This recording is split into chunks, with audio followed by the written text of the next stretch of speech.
마태복음 4장 20절부터 27절까지 말씀입니다.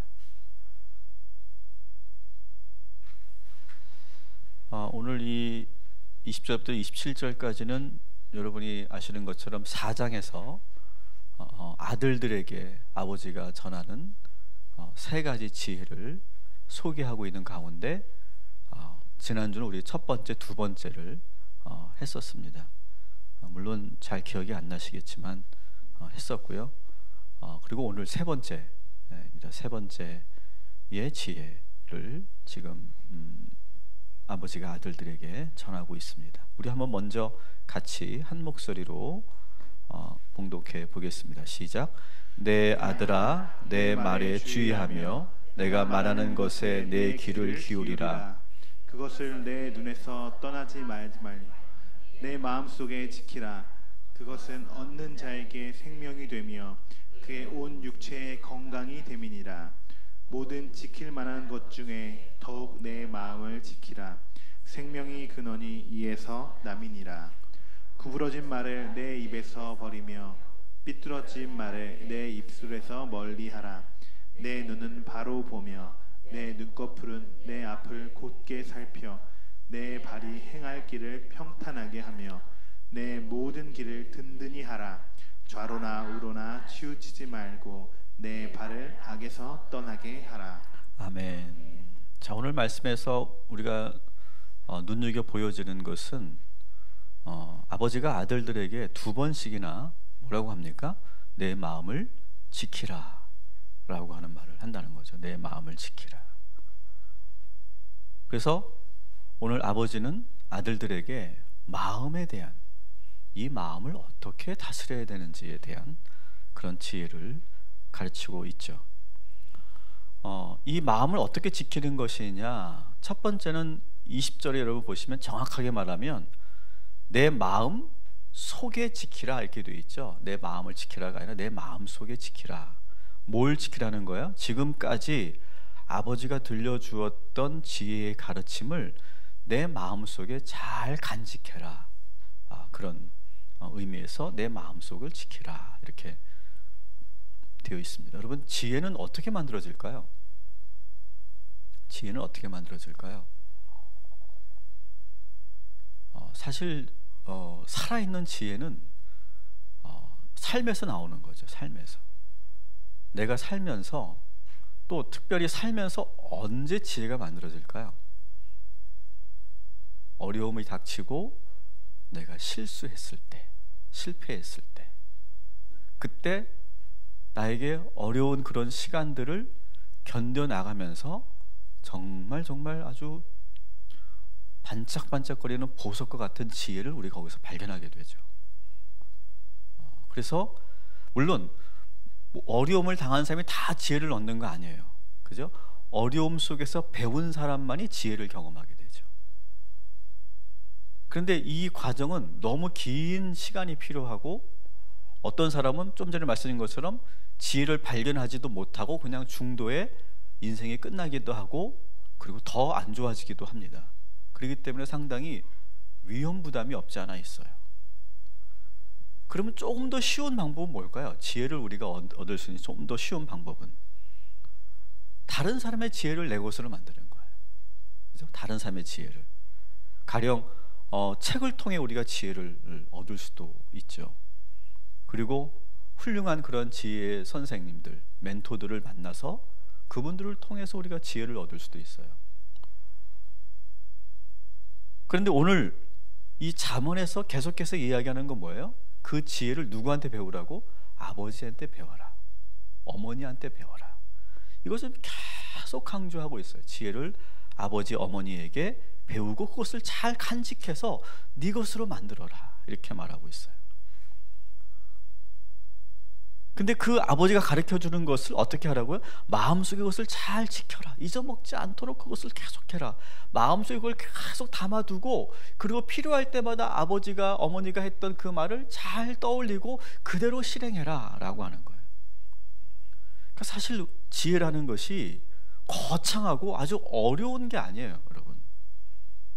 이미 우리들 안에는요, 이미 다 지혜가 있는 줄 믿습니다. 여러분은 이미 다 지혜로운 줄 믿습니다. 여러분은 이미 그 지혜의 모든 것을 이미 다 알고 있어요. 근데 문제는 뭐예요? 우리 안에 그 지혜와 지식이 분명히 충분해요. 더 이상 사실 배울 게 없어요. 제가 박사과정 해보니까 별거 배울 게 없더라고요. 문제는 뭐냐면 내가 감정적으로, 본능적으로, 충동적으로 내가 사니까 그게 문제인 거지, 이미 우리 안에는 충분히 지혜가 우리 안에 담겨져 있다는 거죠.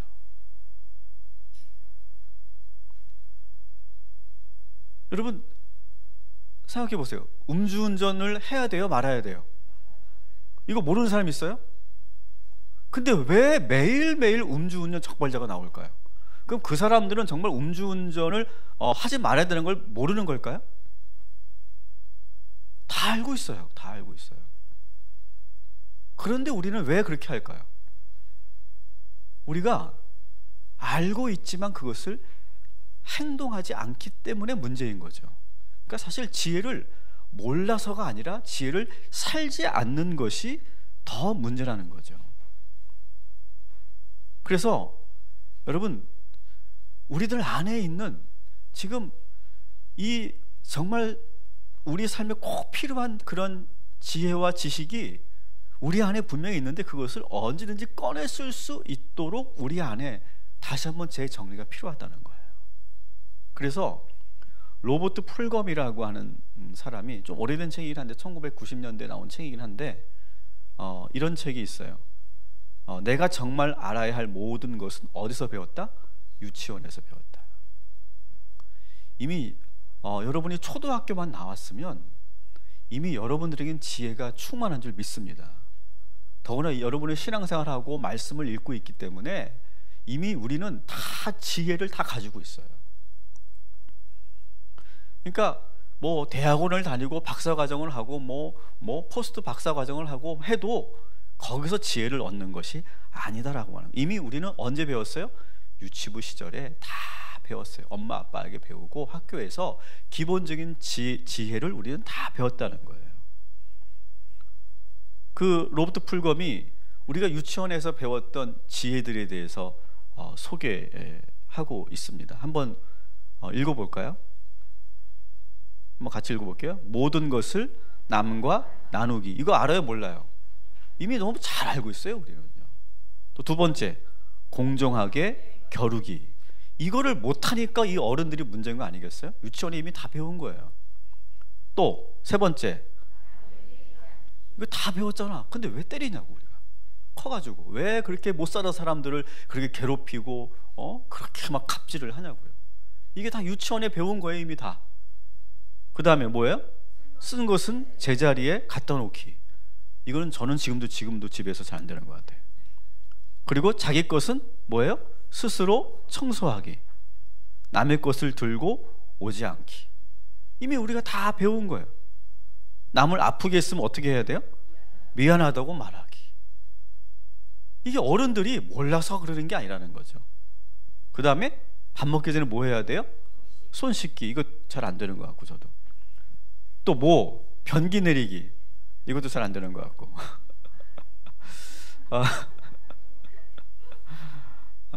따뜻한 쿠키와 찬 우유 먹고 마시기. 이거 왜 그런지 잘 모르겠습니다, 이거는. 그 다음에 균형 잡힌 생활하기, 오후에 낮잠 자기, 교통질서 지키기. 이것만 제대로 배웠으면 음주운전 안 할 거 아니겠어요? 그렇죠? 세상에 대한 호기심 잃지 않기, 모두가 죽는다는 것을 잊지 않기. 근데 이 번역을, 영어를 보니까 재밌더라고요.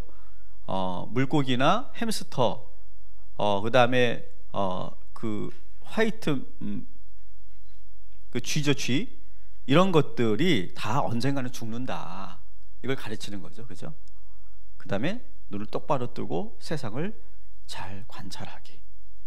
이런 것들을 이미 우리 유치원에서 다 배웠기 때문에 사실은 우리가 새로운 지식, 새로운 지혜를 배울 게 아니다라고 하는 거죠. 그래서 지혜를 알고 있는 것이 아니라 그 지혜를 그대로 사는 것, 이것이 중요하다라고 하는 것이죠. 21절 말씀을 한번 같이 읽어볼까요? 시작. 그것을 내 눈에서 떠나게 하지 말며 내 마음속에 지키라.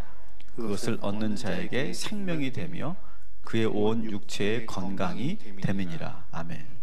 지금 우리가 좀 전에 봤던 유치원에서 배운 걸 그대로 하면 어떻게 된다고요? 따라합시다. 오래 산다. 이거를 그대로 하면 여러분이 조직에서도 어떻게 된다고요? 오래 버틴다. 오래 살고 오래 버틸 수 있고 건강을 유지하고 롱런할 수 있는 지혜가 이미 유치원에서 우리가 다 배웠다는 거죠.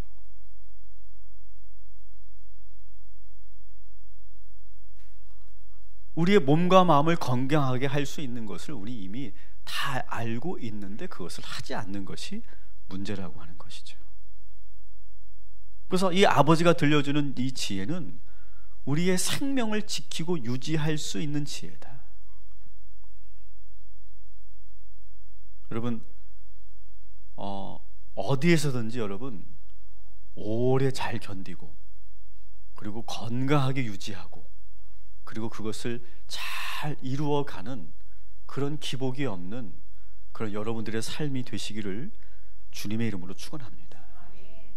어제도 경북 지역의 목회자들하고 저희 교회 목회에 대한 이야기를 나누었는데 제가 중요시하는 것이 그 중에 하나가 저는 그분들에게 그렇게 얘기했어요. 루틴이라고 저는 생각해요. 루틴.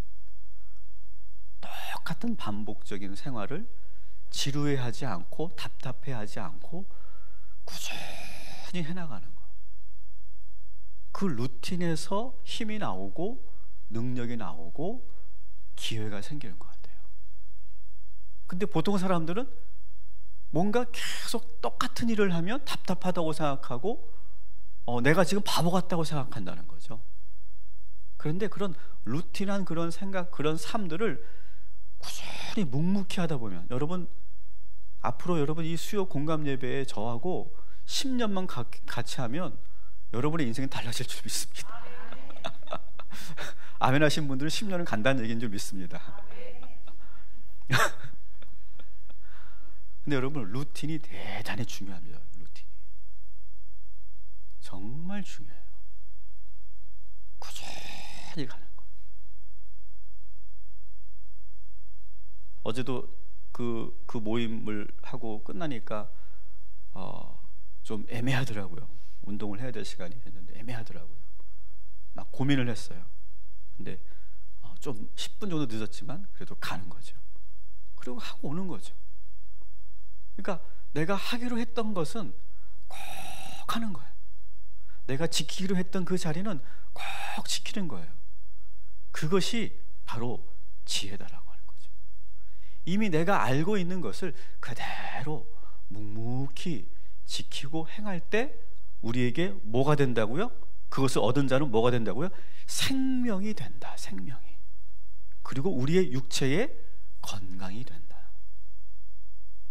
여러분 이 말씀을 여러분의 것으로 만드시기를 주님의 이름으로 축원합니다.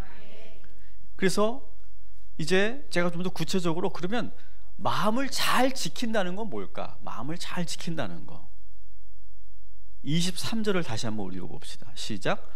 모든 지킬 만한 것 중에 더욱 내 마음을 지키라. 생명의 근원이 이에서 남이니라. 아멘. 자, 마음을 지키는 것에 대해서 오늘 제가 한번 7가지로 쭉 정리했는데 거기 첫 번째가 뭡니까? 지혜로운 사람은 어떻게 하는 거예요? 자신의 마음을 잘 지키는 사람이에요. 그러니까 많은 걸 알고 있는 사람이 지혜로운 게 아니에요. 지금 내 마음을 잘 지킬 수 있는 사람이 지혜로운 거예요. 여러분 마음만 잘 지킬 수 있으면 우리는 모든 걸 다 지킬 수 있어요. 마음만 지킬 수 있으면. 마음만 지키면 우리의 몸도 잘 지킬 수 있어요.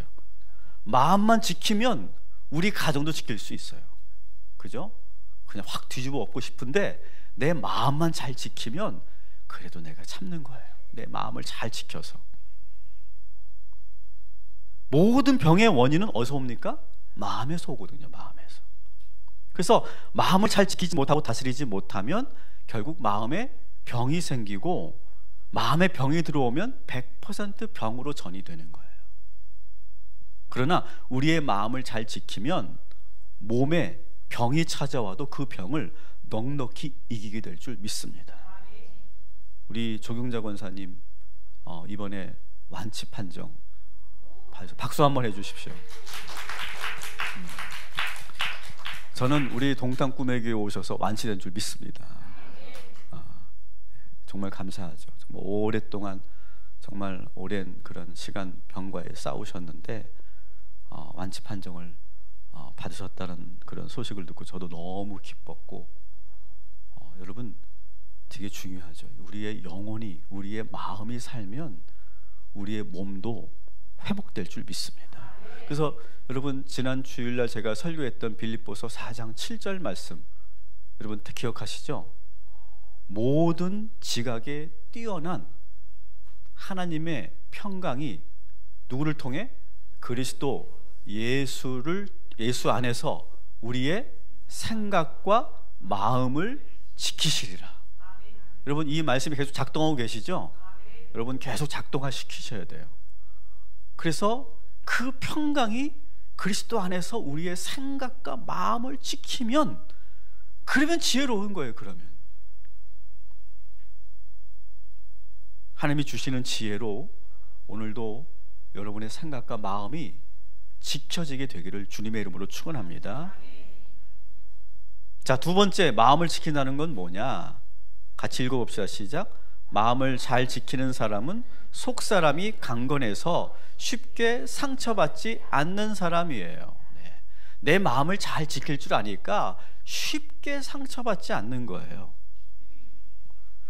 상처받는다는 건 뭘까요? 상처받으면 어떤 현상이 나타날까요? 일단은 아프죠. 아파요. 아프기도 하고, 또 눈물 나기도 하고, 그죠? 눈물 나기도 하고, 또 상처받으면 화가 나는 것도 상처받은 거죠. 그죠? 화가 나는 거.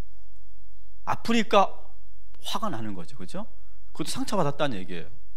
그러니까 누군가 화를 낸다 그러면은 저 인간이 날 미워한다가 아니라 저 사람이 상처받았구나, 이렇게 우리가 보자는 거죠. 그죠? 화가 나고 또 어떻게 돼요? 상처받으면 잠수 타고 그것도 맞아요. 여기 제 원고는 없지만 네. 잠수 타죠. 네. 삐지고, 그죠? 말을 안 해버리고, 삐져버리고, 또 싸붙이고, 공격하죠. 싸붙이고, 다 해봤던 거기 때문에 우리가 너무 잘 나오죠. 그리고 잠도 이루지 못하고, 그죠? 집중도 잘 안 되고, 밥맛도 없고, 멍해지죠. 얼얼해지죠. 그냥 기분이. 그리고 막 사는 것도 상처받은, 거기 좀 특이한 것 같긴 한데, 네. 그리고 또 상처받으면 어떻게 합니까? 이렇게 좀 단정져서 생각해요. 딱 단정져요. 됐어요. 저는 그렇게 보거든요.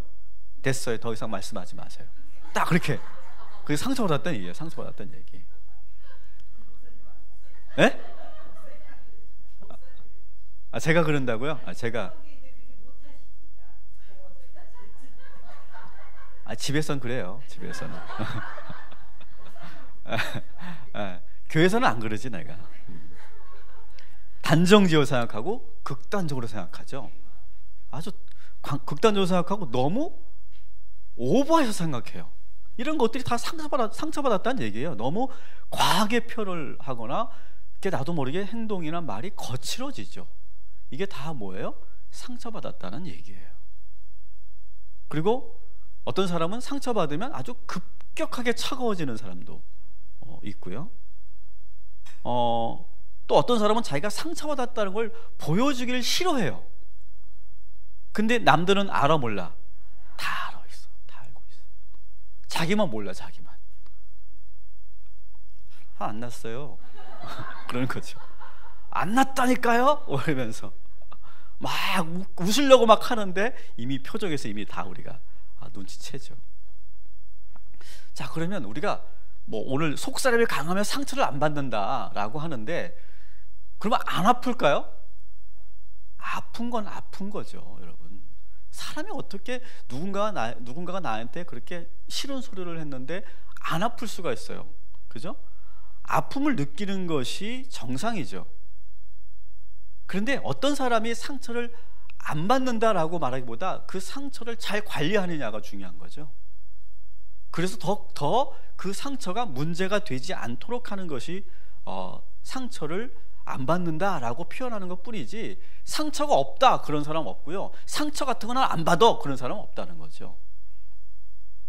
자, 그러면 어떤 사람이 그 상처를 잘 대처하는 사람일까요? 자기를 방치해두지 않는 사람이에요. 그리고 자기가 받은 상처에 대해서 지혜롭게 적극적으로 잘 대처할 수 있는 사람이에요. 그래서 의도적이든 의도적이지 않든 누군가가 나에게 상처가 되는 말을 하거나 행동을 했을 때 그때 뭘 하는 거예요? 표현할 수 있는 사람이에요. 저희 잠깐만요, 제가 지금 당신의 그 말에 내가 지금 많이 아픕니다. 말할 수 있는 사람. 내가 이 말이 상당히 지금 나를 지금 좀 화나게 하고 있는 것 같아요. 그렇게 해서 지금 내가 한 말이 저 사람에게 상처가 되는구나 라고 하는 것을 상대방이 알게 해주는 거, 저는 그게 건강한 거라고 생각해요. 그런데 그때 항상 대화법에서 우리가 배우는 것처럼 그때는 어떻게 표현한다고 그러죠? I 메시지로 한다고 그러죠. 당신이 나한테 이렇게 말을 했는데 나는 그 말을 듣고 나는 지금 너무 슬픈 것 같아요. 화가 나요. 하면서 지금 I 메시지로 분명하게 더 이상의 상처를 받지 않도록 자기 자신을 잘 지킬 수 있는 거, 그래서 그 상처를 최소화할 수 있는 그런 지혜가 필요하죠. 그러면서 왜 일이 일어났는가, 왜 이런 일이 일어났는가, 그 사람의 입장도 생각해 볼 수 있는 거예요. 저 사람이 그렇지만 그렇게 말한 입장도 나는 이해할 수 있구나. 내가 그걸 수용해야 되겠다. 받아들여야 되겠다.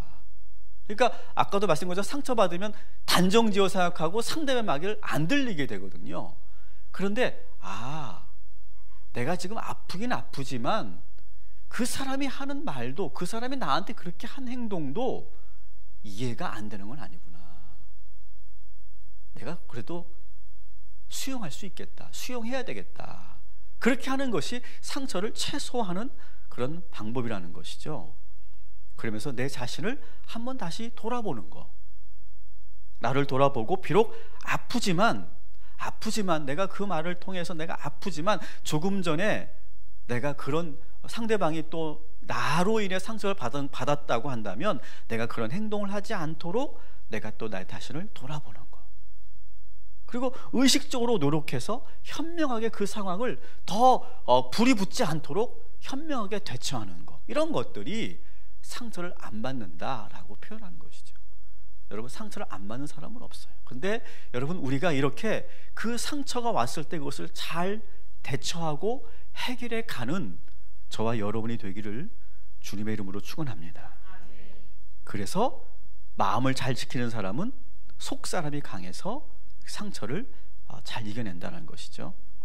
자, 세 번째, 좀 길지만 같이 한번 읽어볼게요. 시작. 마음을 굳건히 강하게 만들 수 있어서 절망과 두려움 앞에서도 자신이 해야 할 일, 감당해야 할 일을 잘 감당하고 흐트러짐 없이 자세를 유지하고 자신의 길을 걸어가는 사람이다. 아멘. 자, 26절, 4장 26절 같이 읽어볼게요. 내 발이 행할 길을 평탄하게 하며 내 모든 길을 든든히 해라. 아멘. 자, 내가 가는 길을 자꾸 왔다 갔다 하지 말라는 거예요. 평탄하게 하라는 거예요. 그리고 내 모든 길을 어떻게 하라고? 든든히 일관되게 그 길을 걸어가라라고 하는 거죠. 저는 그렇게 이 말씀을 읽혀요.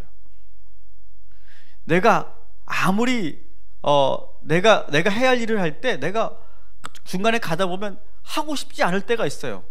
힘들 때가 있어요. 그런데 그때 어떻게 하느냐? 내가 마치 아무 일도 없는 것처럼 평탄한 길을 걸어가는 사람처럼 걸어가라라고 하는 거예요.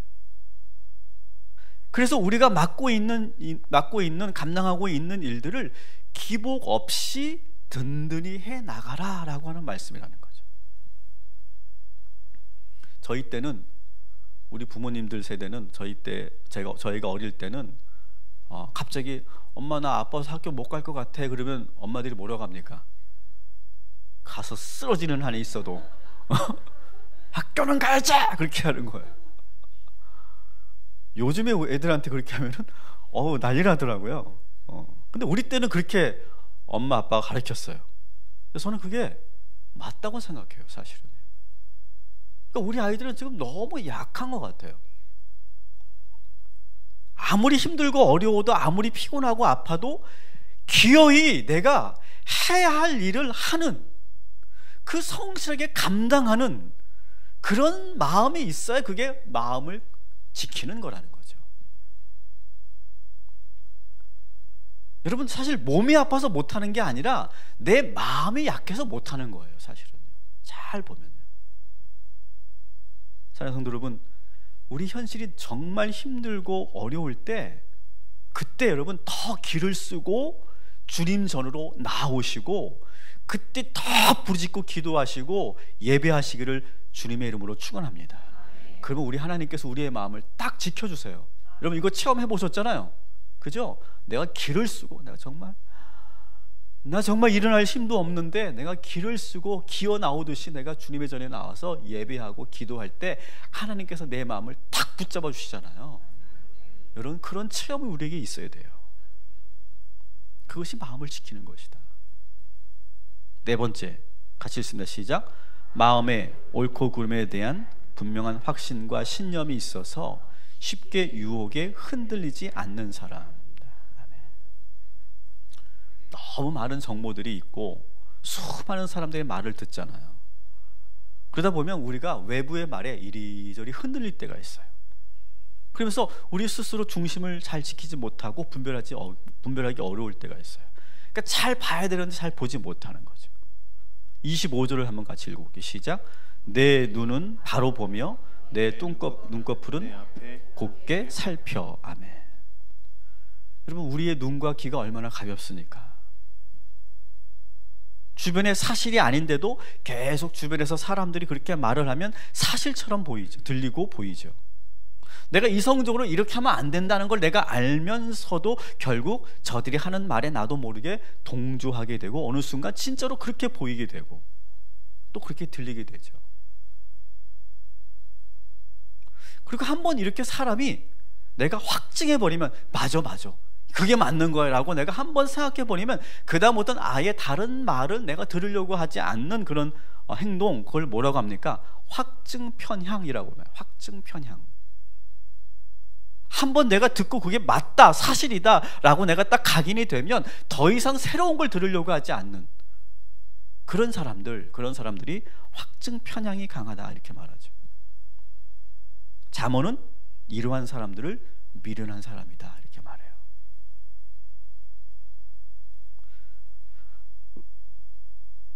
어떻게 보면 좀 이렇게 자기 주장이 강하고 자기 고집이 강한 사람들은 사실은요 좀 긍정적으로 본다면 자기를 지키려고 하는 거예요. 너무 정보가 많고 너무 보여지는 게 많으니까 내가 나를 지키기 위해서 나는 이렇게만 볼 거야, 난 이렇게만 생각할 거야 이렇게 생각하는, 그래서 자기 자신 지키려고 하는 그러한 마음은 이해가 되지만 너무 그렇게 아집과 편견으로 무장되어다 보면 새로운 변화를 또 스스로의 새로운 성장을 기꺼이 받아들이지 못하게 되죠.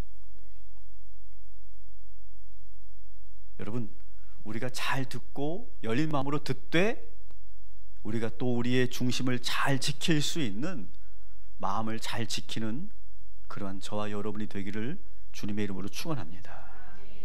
다섯 번째, 같이 읽어볼게요. 시작. 풍부한 정서를 느끼지만 감정의 기복을 보이지 않고 감정을 잘 다스릴 줄 아는 사람. 네. 아마 이 세 번째와 좀 비슷할 것 같은데요. 우리의 감정이라는 것이 계속 바뀌잖아요. 시시때때로 바뀌잖아요. 이게. 그러니까 오늘 여러분이 예배드리러 오는 그 순간에도 많은 감정을 느끼셨을 거예요. 여러 감정을. 화장까지 했는데 갑자기 가기 싫잖아요. 그럴 때 있어요, 없어요?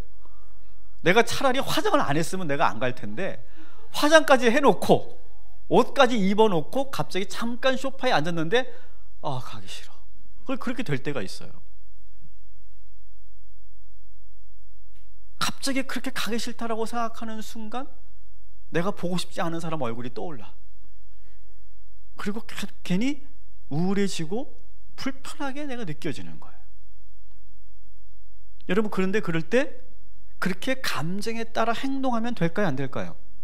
그렇게 감정에 따라 행동하게 되면 우리가 일상생활을 건강하게 할 수 없고 사회생활을 제대로 할 수가 없어요. 제가 오늘 설교를 해야 되는데 나 오늘 설교할 기분이 아니야. 그렇게 제가 나 오늘 설교 못해. 그리고서 여러분이 딱 왔는데, 자, 오늘 설교는 없습니다. 가서 밥만 드시고 가십시오 라고 제가 했다고 생각해 보세요. 좋아하시겠죠, 그죠? 근데 다음 주는 안 올 거예요. 그러니까 제가 그런 걸 많이 경험해요. 식당도 마찬가지. 식당도, 그죠? 내가 갔는데 문이 닫혀 있으면 그 다음에 가요, 안 가요? 안 가게 돼요. 또 내가 갔는데 그 맛이 분명히 저번에는 맛있었는데 맛이 달라졌어. 그럼 가요, 안 가요? 안 가게 돼요. 그렇게 뭔가 왔다 갔다 할 때 사람들은 그 사람을 신뢰하지 않고 그 모임을 신뢰하지 않게 되는 거죠. 근데 여러분, 그럴 때 막 내가 감정적으로 기복이 있어서 내가 지금 하고 싶지 않아. 난 정말 오늘 같은 날은 난 그냥 아무것도 안 하고 싶어. 막 그렇게 생각해서 그 감정대로 안 하고 나면 어떻게 돼요? 편해요? 하루 종일, 아니 며칠 동안 계속 찜찜하잖아요. 그런데 내가 힘들지만 그래도 해야 할 일을 하고 나면 어떻게 돼요? 기분이 좋아요. 그래서 저도 설교를 하고 싶을 때도 있지만 안 하고 싶을 때도 있어요, 솔직히. 여러분은 그걸 구별을 못하죠. 그게 구별되면 그건 아니죠. 설교자로서 자질이 아니죠. 근데 제 안에는 계속 그런 내적인 그런 역동이 있단 말이죠. 그런. 근데 제가 그때마다 설교를 하면서 제가 느껴지는 건 뭐냐, 그래도 억지로라도 내가 하고 나면 힘이 생기고 치유가 되고 또 진정한 회개가 되기도 해요. 그러면서 야, 내가 하길 잘했구나 느끼는 거죠. 여러분, 감정을 무시하라는 건 아니지만 지금 당연히 여러분이 해야 될 일이 있는데 그 감정이 자꾸 끌어당긴다면 절대 거기에 속지 마시기를 주님의 이름으로 축원합니다. 그게 마음을 지키는 것이다. 그게 마음을 지키는 거예요. 6번째 같이 읽어볼게요. 시작. 마음을 잘 지키는 사람은 심리학적으로 자신의 심리 구조를 잘 만들어서 쉽게 마음이 붕괴되거나 멘탈이 깨지지 않고 잘 견뎌내는 사람입니다. 이제 그런 말도 있죠. 자아의 강도가 어떠냐. 그러니까 자아의 강도가 약하면 웬만한 그런 충격에 그냥 와장창 깨지고 말죠. 근데 심리 구조가 강하고 자아의 강도가 강한 사람들은 그런 것들을 해서 아주 단단하게 그것을 지켜낼 수 있는 심리 구조를 가지고 있다. 뭐 그런 표현들을 전문가들이 하게 됩니다. 마지막으로 7번째 한번 봅시다. 같이 읽어볼게요. 마음을 잘 지키는 사람은 마음을 잘 가꾸는 사람입니다. 우리의 마음을 잘 가꾸는 거예요. 여러분, 우리의 마음은 매일매일 가꾸지 않고 돌보지 않으면 금방 지저분해집니다. 여러분, 우리 집도 그렇잖아요. 하루라도 청소를 안 하면 어떻게 돼요? 설거지 안 하면 어떻게 돼요? 집안이 하루라도 안 하면 엉망이 되죠. 그러니까 매일매일 매 순간순간 제때제때 마음을 가꿔야 돼요. 매번 가꿔야 돼요. 방치해 두면 순식간에 내 마음은 냄새가 나기 시작하고 자풀이 돋아오고 벌레가 생기기 시작하는 거예요. 그렇게 되면 갑자기 두려워지고 화가 나고 불안해져요. 오늘 말씀을 들으면서 내가 막 충만했지만, 내가 예배드리고 나서 기뻤지만, 여러분이 집에 돌아가셔서 또 마음을 가꾸지 않으면 또 돌아온다는 거예요. 또 그게 당연하다는 거예요. 그렇다면 우리의 마음을 어떻게 해야 잘 가꾸고 지킬 수 있을까? 오늘 우리가 그런 작업을 할 건데요. 먼저 우리의 마음을 한번 쭉 돌아봐야 돼요. 눈을 조용히 감고 지금 내 마음이 어떤지, 지금 내 마음의 정돈 상태가 어떤지, 내 마음에 지금 얼마나 자풀이 자라있는지, 내 마음에 지금 무슨 냄새가 나고 있는지, 그걸 계속 점검하고 보는 것이 필요하고요. 그러고 나서 내 안에 계신 예수 그리스도를 여러분 부르셔야 돼요. 여러분, 우리는 이미 예수님을 영접했습니다. 그죠? 우리 예수님을 영접하고 내 안에 예수 그리스도께서 함께하고 계세요. 근데 문제는 내 마음이 어두워지고 내 마음이 지옥이 되는 이유는 뭘까요? 그 예수님을 안 찾아요. 우리가 로버트 몽원 목사님의 내 안에 그리스도의 집이라는 책에 보면 예수님은 그 주인공의 집에 계속 계셨어요. 근데 안 찾잖아요. 주인공이. 마찬가지예요. 근데 여러분, 내 마음을 가꾼다는 것은 여러분 내 마음에 계신 예수님을 여러분 찾으시고 부르시기 바랍니다. 그리고 주님이 나의 주인이심을 다시 고백하는 거예요. 그러면 내 마음을 주님께서 깨끗하게 정리하여 주실 줄 믿습니다. 근데 여기서 이 잠언은 좀 더 현실적인 조언을 하고 있어요. 24절부터 27절까지 좀 더 현실적인 조언들을 우리 한번 봅시다. 같이 읽어볼게요. 시작. 구부러진 말을 내 입에서 버리며 비뚤어진 말을 내 입술에서 멀리하라. 내 눈은 바로 보며 내 눈꺼풀은 내 앞을 곧게 살펴 내 발이 행할 길을 평탄하게 하며 내 모든 길을 든든히 하라.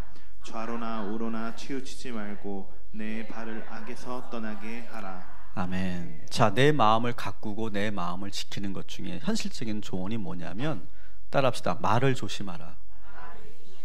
이 말이라는 게 여러분 우리의 마음과 말은 연결되어 있죠. 그죠? 그러니까 내 마음이 불편하면 내 말이 어떻게 돼요? 불편한 말이 나가겠죠. 근데 반대로요, 내가 말을 하면 마음도 그렇게 작동을 해요. 이해가 되시죠? 근데 가령 이런 거예요. 지금 내가 오늘 날씨도 별로 안 좋고 왠지 기분이 안 좋아요. 아침부터 왠지 좀 불편해요. 그런데 내가 말로 짜증나 정말, 아우 다 귀찮아, 이렇게 말을 하는 순간 그게 딱 귀에 들려오죠. 그러면서 내 마음에 들어오죠. 그럼 내 마음이 내가 말한 대로 그대로 작동한다는 거예요. 그러면 내 마음이 활성화되니까 나 더 짜증나고 더 아무것도 안 하고 싶어지는 거예요. 그러니까 오늘 안 오신 분들이 바로 그런 분들일 거예요.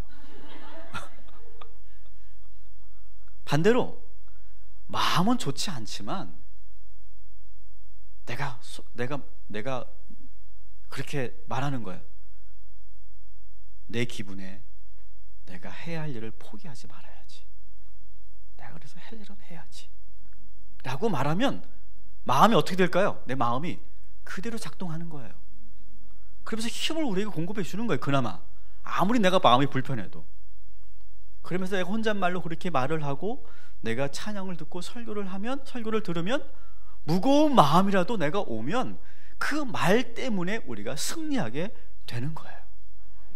그래서 같은 상황이라도 얼마든지 우리가 완전히 다른 말을 할 수 있잖아요. 그래서 말이 대단히 중요해요. 그래서 마음이 아무리 힘들어도 여러분이 말을 제대로 하면 그 말 때문에 우리의 마음이 새로워질 줄 믿습니다. 그거를 해라 라고 저는 이렇게 읽혀졌어요.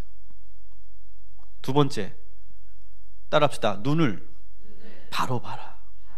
눈도 마찬가지예요. 내가 불편한데 불편한 걸 보면 더 가중되는 거예요. 근데 내 마음이 불편한데, 여러분 그런 거 많이 체험하죠. 여러분이 기독교 방송을 왜 듣습니까? 그리고 왜 찬양을 왜 듣습니까? 여러분 뭐 항상 기쁘고 행복해서 찬양 듣는 거 아니잖아요. 내 마음이 우울해요. 내가 너무 슬퍼요. 내가 너무 화가 났어요. 근데 내가 그래도 그 하나님 말씀을 들으면 그래도 내 마음이 달라지죠. 그래도 내가 아무리 힘들어도 그래도 김석현 목사 설교하는 그 모습 보면서 제 얼굴 한번 보고 가면 그래도 나은 거 아니겠어요? 아멘을 그렇게 안 하면. 눈이 중요한 거야. 눈이 뭘 보느냐. 내 마음이 그렇지만 좋은 걸 보려고 하면 우리의 마음이 그대로 되는 줄 믿습니다. 그래서 우리의 입과 눈과 귀가 우리의 마음에 조종만 당하는 게 아니에요. 우리의 눈과 귀와 입이 우리의 마음을 움직일 수도 있어요. 그래서 말씀이 중요한 거고, 그래서 그런 기독교 방송이 중요한 거고, 그래서 저희 교회가 계속해서 여러분이 설교를 들을 수 있도록 그렇게 우리가 시스템을 만들어 놓은 이유가 바로 계속 들으라는 거예요. 발길도 마찬가지예요. 발길, 우리의 발도 마찬가지예요. 내 마음이 안 좋아, 오늘 같은 날은 교회가 아니라 어디 가서 그냥 낮술이나 먹으면 좋겠다. 그리고 내 발길이 거기에 가면 어떻게 돼요? 즐거워요? 발길이 그렇게 가면 내 마음이 거기에 휘발유를 붓는 거야. 거기에 그냥 들이붓는 거예요. 그러면 활활 타오르겠죠. 완전히. 우리의 발길을 조심하고. 그래서 저는 이 말씀이 참, 제가 이렇게 해석하니 하면서도 참 기가 막혔던 게, 내 마음을 이길 수 있는 방법이 있구나. 내가 휘둘리지 않는 방법이 있구나. 내 눈, 내 귀, 내 입술, 내 발, 이것만 내가 깨어 있으면 내 마음을 얼마든지 이길 수 있구나. 그러면서 마지막에 어떻게 합니까? 좌로나 우로나 치우치지 말라. 내 마음에 왔다 갔다 갈팡질팡하지 않도록 중심을 딱 잡으라는 거예요.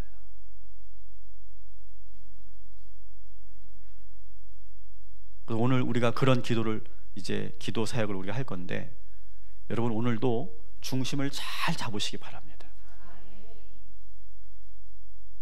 여러분 계속 말씀드리지만, 내가 오늘은 내가 안 해야 되겠다, 내가 쉬어야 되겠다, 에라 모르겠다, 오늘은 그냥 내 마음이 가는 대로 그냥 쫙 가보자, 이렇게 하고 나서 그대로 행동하게 되면 후회하게 되고, 죄책감 느끼게 되고, 열등감 느끼게 되고, 자기 혐오 느끼게 되면서 계속 그 늪에서 허우적 거리게 되는 거예요. 여러분, 그래도 우리는 그나마 이제 오랜 그런 그 실패의 경험을 통해 그래도 지혜가 생겼으니까 그래도 우리가 그걸 컨트롤할 수 있죠. 근데 우리 자녀들 어떨까요? 우리 자녀들은 아직 이걸 잘 모르는 거예요. 이 자기 마음을 지킬 수 있는 7가지 아직 훈련이 안 돼 있어요. 그러니까 막 정신없이 막 휘둘리고 휘청휘청 거리고 막 그런 거 아니겠어요? 그럴 때 여러분, 여기에 있는 이 7가지를 놓고 우리 자녀를 위해서 그대로 기도하세요. 하나님, 우리 자녀들이 이렇게 그대로 자기의 마음을 지킬 수 있도록 인도해 달라고, 이제는 그 7가지가 우리 여러분의 그 기도의 제목이 되고, 그대로 기도하면서 또 이대로 가르쳐 주기를 여러분이 노력하면 이미 우리가 살면서 터득하고 배웠던 것들을 우리 자녀들도 행하게 될 줄 믿습니다.